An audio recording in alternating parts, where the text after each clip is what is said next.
اور اگر اس جوانی میں ہم دنیا کی لذتوں کو چھوڑ کر اپنے رب کی بارگاہ میں حاضر ہو جائیں، سر و سجود ہو جائیں، تو اللہ کتنا بڑا انعام ہمیں عطا فرماتا ہے۔ الترغیب والترہیب میں یہ حدیث مبارکہ موجود ہے، مفہوم میں حدیث ہے۔ حضرت عبداللہ بن مسعود رضی اللہ تعالیٰ عنہ اس کے راوی ہیں،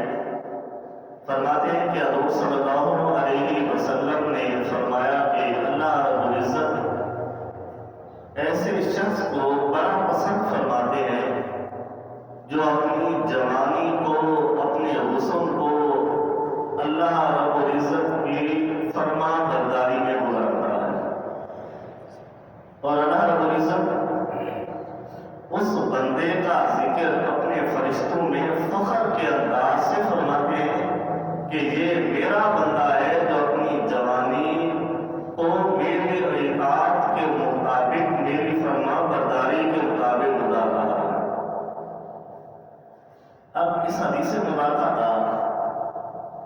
مبارکہ کی تشریح یا لب لباب سمجھیں کہ ساری دنیا کہتی ہے کہ رب ہمارا ہے، لیکن اللہ اس بندے کو اپنا بندہ کہتا ہے جو اس کی عبادات بجا لاتا ہے۔ اتنا بڑا انعام ہے ہمارے لیے